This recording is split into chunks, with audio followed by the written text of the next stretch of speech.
तस्मै श्री गुरवे नमः।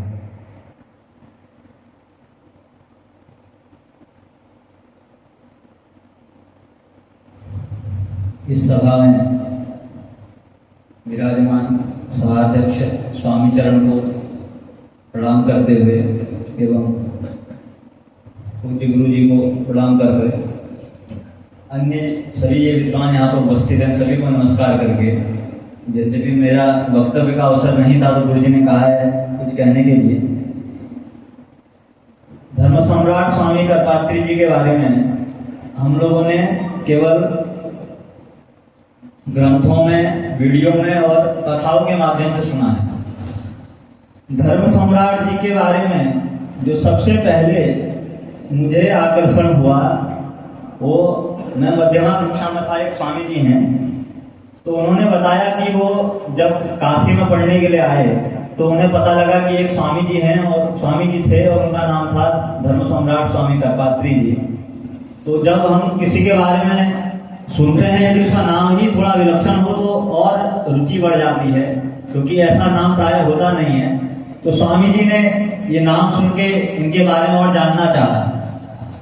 तो स्वामी जी ने जब पता किया तो इनके बारे में पता लगा कि स्वामी जी जब संन्यास आश्रम में लिए तो इन्हें कहा गया कि आपको गुरुमुख से भी अध्ययन करना चाहिए। तो स्वामी जी नरवर के किसी आश्रम में किसी स्वामी जी के वहां पढ़ने के लिए चले गए। लेकिन स्वामी जी इतने विलक्षण थे कि स्वामी जी कोई पुस्तक हाथ में नहीं रखते थे और केवल पढ़ने के लिए 1.5 घंटे के लिए केवल गुरु जी की क्लास में, कक्षा में जाते थे और फिर वापस जिस कुटिया में उन्हें स्वामी जी ने कहा था रहने के लिए वहां रहते थे। जी, उनका नाम जैसे कि बता रहे हैं आचार्य जी, जीवन दत्त ब्रह्मचारी महाराज जी के वहां जाकर स्वामी करपात्री जी महाराज जी ने वहां पर शिक्षा ग्रहण की।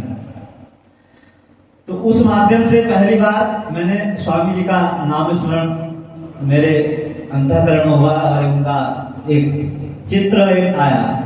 तदनंतर जब काशी में मैं आया अध्ययन करने के लिए तो सबसे पहले जो मेरा पहला वाक्यार्थ यहाँ पर हुआ तो गुरु जी ने कहा कि धर्म सम्राट स्वामी करपात्री जी की यहाँ पर जन्म जयंती है और देखो एक ही हफ्ता हुआ होगा। गुरु जी बोले कि वहाँ सुबह गुरु जी आएंगे, वो अध्यक्ष हैं और सभा के अध्यक्ष रहेंगे। बाकी विद्यापीठ में स्वामी जी उस समय अनिरुद्धानंद महाराज जी रहते थे, वो रहेंगे और आपको अर्थवत सूत्र बोलना है। तो स्वामी जी के उसी जन्म जयंती में मैंने पहला शास्त्रार्थ अर्थवत धातु पहला ही एक वाक्यार्थ किया। स्वामी जी का वैशिष्ट क्या है, तो जब मेरा शास्त्र में थोड़ा प्रवेश हुआ तो मैंने स्वामी जी के कुछ वक्तव्यों को सुना।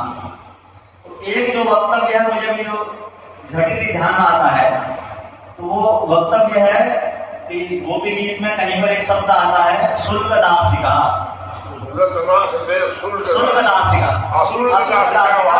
अशुल्क दासिका ऐसे वहां विक्षेप लोग करते हैं। अब स्वामी जी ने वहां उसका कम से कम 1 घंटे का स्वामी जी का व्याख्यान है, वो विच्छेद में है क्योंकि क्रम से नहीं मिलता होगा तो यूट्यूब का जिसका चैनल है उसने क्रम से नहीं डाला है।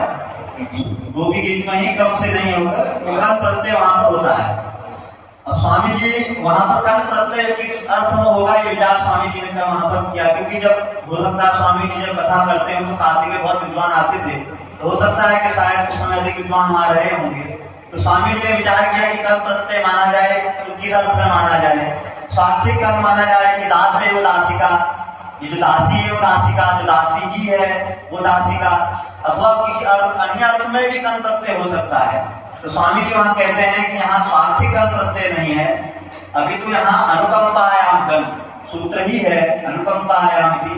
तो अनुकंपायाम इस सूत्र से यहाँ कम है, अर्थात जो भगवान के अनुकंपा की दास, अर्थात जो दासी नहीं है, दासी एक दासिका नहीं, अनुकंपा से जो दास है, अर्थात भगवान के अनुकंपा के द्वारा जो दास बनी है, अर्थात जो भगवान के अनुकंपा से जो सेवा को प्राप्त हुई है, ऐसा अर्थ स्वामी जी ने किया।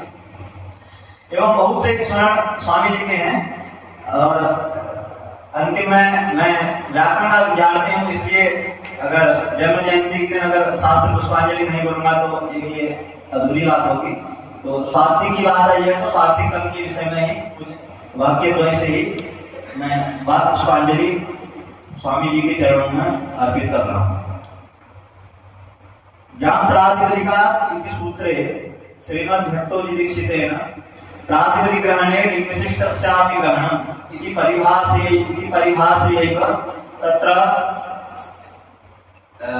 यथा रमा इत्यत्रैव प्रातिपदिकत्वं भवति तद्वत् अनेनैव परिभाषया स्त्रीत्वं सिद्ध्यते इति कृत्वा प्रातिपदिकत्वं सिद्ध्यते इति कृत्वा पुनः ज्ञानग्रहणं किमर्थम् इति आशङ्कितम्। उत्तरं च दत्तं प्रातिपदिकग्रहणे लिङ्गविशिष्टस्यापि ग्रहणम् इत्येव सिद्धे पुनर्ज्ञानग्रहणं यावत्तात् तद्धितोत्पत्तिर्यथा स्यात् ताभ्यां प्राङ् मा भूत् इति। अस्य वचनस्य फलं किमस्ति इति प्रश्ने तत्र मनोरमायां स्वयमेव भट्टोजी दीक्षितेन तत्र विवरणं प्रस्तुतं। लोहितिका लोहिनिका आर्यका आर्यिका इति रूपद्वय साधनाय अस्माभिः एवम् अर्थः अत्र स्वीक्रियते।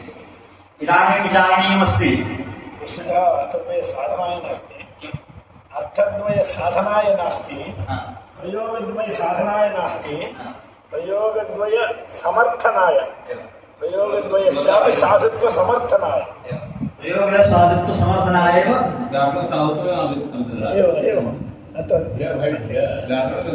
तर्हि लोहितिका लोहिनिका आर्यका आर्यिका इति प्रयोगद्वय समर्थनाय तत्र इदं वचनम् अस्माभिः स्वीकरणीयम्।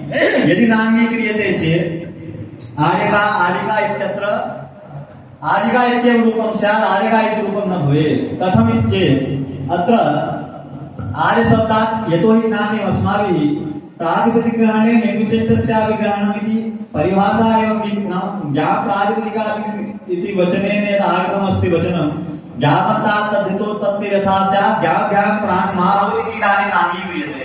तर्हि किं भवति आर्या एव आर्यिका इत्यत्र स्वार्थिकः यदा कन् प्रत्ययः भवति तर्हि किं स्यात् आर्य क इति जाते एवं स्त्रीत्व विवक्षायां टापि च कृते नित्यमेव स्त्रीत्वं स्यात् तर्हि आर्यिका इत्येव रूपं भवेत्। नित्यमेव त्वं स्यात्, वैकल्पिकत्वं न भवेत्। आर्यिका इति रूपं न स्यात्, आर्यिका इत्येव रूपं स्यात्।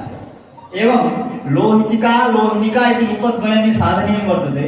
तत्रापि किं भवेत् इदानीं यदि स्वार्थिक कन्प्रत्ययस्य उत्पत्तेः प्राक् अस्माभिः घी प्रत्ययः नाङ्गीक्रियते तर्हि पूर्वमेव इदानीं किं स्यात् कन् प्रत्यय लोहिताङ् इति सूत्रेण स्वार्थिकः कन् प्रत्ययः वर्तते इति कृत्वा कन् प्रत्ययः भवेत्। तर्हि लोहित क इति अवस्थायां तदनुस्त्रीत्वविवक्षायां प्रत्यये तत्र वर्णानन्दात्तातो धातो न इति सूत्रस्य तोपधत्वाभावात् प्राप्तिर्नास्ति इति कृत्वा तत्रापि वैकल्पिकप्रवृत्तिः शास्त्रस्य लोहितिका इत्येव स्यात्, लोहिनिका इति रूपं न भवेत्। यदा तु अस्माभिः ज्ञापन्तात् तद्धितोत्पत्तिर्यथा स्यात् ताभ्यां प्राङ् मा भूत् इति वचनम् अङ्गीक्रियते तदा किं भवति ज्ञापन्तात् प्राक् तद्धितोत्पत्तिः अस्माभिः कर्तुं न शक्यते। कुतः वचनं वर्तते ज्ञापन्तान् अर्थात् घी प्रत्ययानन्तरमेव प्रत्ययस्य उत्पत्तिः इति। तर्हि इदानीं पूर्वं सामान्यस्त्रीत्वविवक्षायां टापि कृते क प्रत्यये केण इत्यनेन ह्रस्वे तदनु वैकल्पिकत्वे कृते आर्यका आर्यिका तथैव तत्रापि तोपधत्वम् इदानीं सुलभमिति कृत्वा अत्र कन् प्रत्यये परे द्वारिका द्वारका इति यथा भवति द्वारिका इत्यादिषु कारिका इत्यादिषु तत्र एवमपि तत्र भवितुम् अर्हति कारिका द्वारिका इत्यादि तत्र प्रत्यस्तात् कात् पुरस्तादात् स्वा इति नित्यमेव एवञ्च अत्रापि यदि नित्यमेव तथा भवति परं प्रयोगः विद्यते प्रयोगो विद्यते कृत्वा विचार्यते। शिष्टप्रयोगद्वारा तथा प्रत्यस्थात् कात् पुरस्तादात् स्वा इति सूत्रेण नित्यमेव इत्थं भवति। अत्र तु वैकल्पिक इत्थं भवति। इदानीं स्वार्थिकोऽपि कन् प्रत्ययः अस्ति इत्यत्र किं मानम् इति इत्यत्र वाक्यद्वयेन समाप्यते।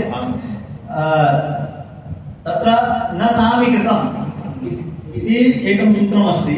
तर्हि तत्र सामी नाम अर्धं न सामीकृतम् इति कृत्वा सामीकृतम् इति उदाहरणं वर्तते। तत्र अनत्यन्तगतौ ता इति सूत्रेण तत्र स्वरस्य प्राप्तिरस्ति। किन्तु इदानीं न सामि वचने इत्यस्य प्रवृत्तिः कुत्र भवति नाम निषेधः कुत्र भवति यत्र तु अनत्यन्तगतौक्तादिसूत्रेण स्वरस्य प्राप्तिः स्यात् तदा न सामि वचने इति सूत्रेण तत्र निषेधः भवेत् किन्तु सामि इत्यस्य अर्थः एव अस्ति अर्थः तर्हि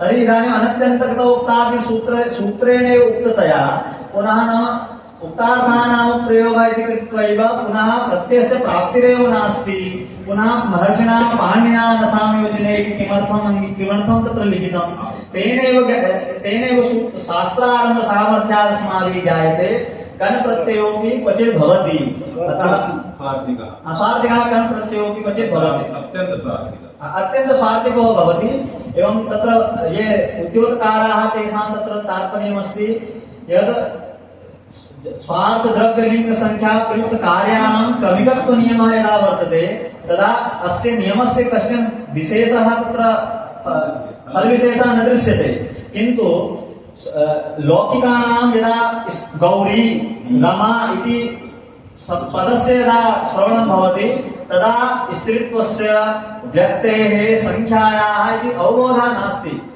किन्तु शास्त्रकृतां या सूक्ष्मा ऐच्छिका वर्तते तैः तादृशः अर्थः पदसाधुत्वाय शब्दसाधुत्वाय कल्पितः अयं क्रमः कल्पितः तेनैव शास्त्रवासना येषां वर्तते तेषां तत्र अवबोधः भवति तेनैव शास्त्रेषु पदसाधुत्वं साध्यते इत्येव उक्त्वा पूज्यानां धर्मसम्राट स्वामी कल्पात्र स्वामिनां चरणेषु पादपद्मान् वाक्पुष्पाञ्जलिं समर्प्य विरमामि प्रणमामि।